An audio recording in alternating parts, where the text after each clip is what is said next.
Hello everyone, Father Draper here from the St. Patrick Catholic Church Rectory. Once more, I'm in my house chapel where I'm offering Mass for you, my parishioners.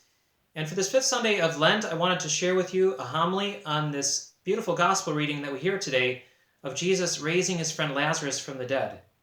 Today we hear of one of the greatest miracles that Jesus works in his public ministry, and it's actually on account of this miracle, according to St. John's Gospel, that the religious leaders who are opposed to Jesus begin to plan to put him to death. Jesus gets word from Lazarus' sisters, Martha and Mary, that Lazarus is ill. They send word, "Master, the one you love is ill." But rather than going right away to heal Lazarus, Jesus delays, he waits. And it's not until Lazarus has been in the tomb for 4 days that Jesus, on his way to Bethany, is approached by Martha. They meet. They meet on the way. And Martha says to Jesus, "Lord, if you had been here, my brother would not have died. But even now I know that whatever you ask of God, God will give you." We can hear the pain, the anguish in Martha's voice as she presents this sad situation to Jesus. "Lord, if you had been here." And perhaps that same sadness, along with that same statement, might arise in our own hearts as we think today of so many who are ill on account of the coronavirus.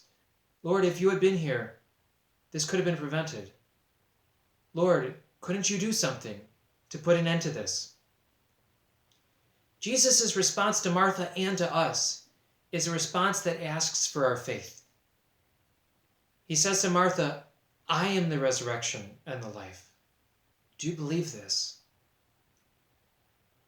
Jesus invites us to believe that he is our resurrection.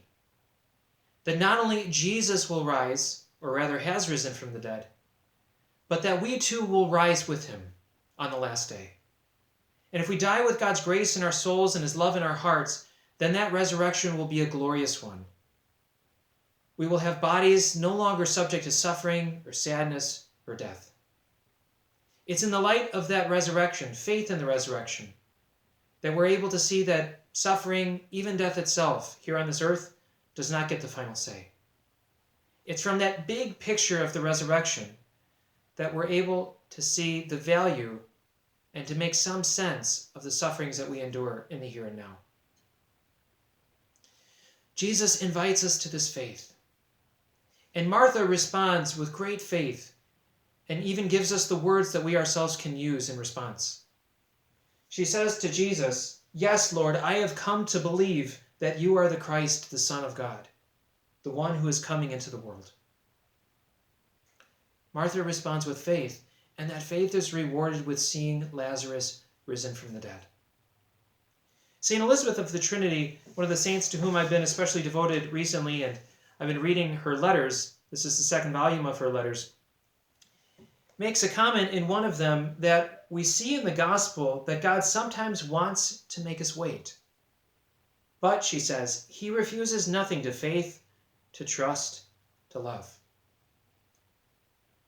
Elizabeth, a great woman of faith, realized that sometimes, yes, God does make us wait.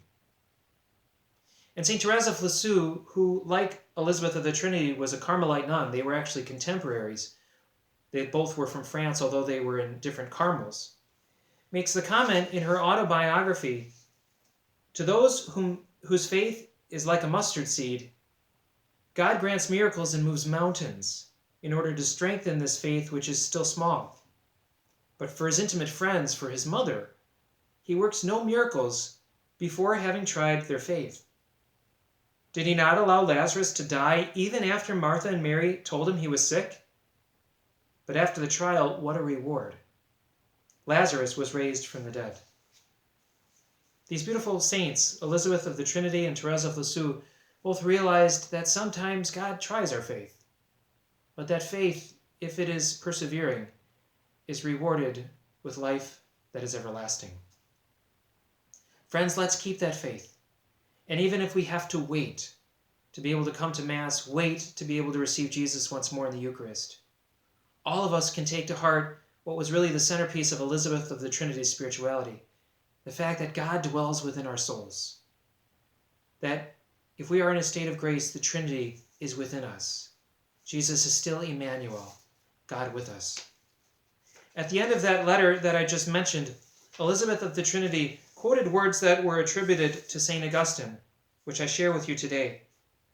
She said, "He, that is God, is there when we think we are alone. He listens when nothing answers us. He loves us when everything abandons us." Friends, he loves us. So let's love him, realizing, as St. Paul says, that God works to good all things for those who love him. Friends, let's pray for each other as we continue to make this Lenten journey towards the celebration of Easter. And feel free to share this video with anyone you think might find it helpful. Also, to subscribe to our YouTube channel. May God bless you and your loved ones this day with health and holiness. Thanks for watching.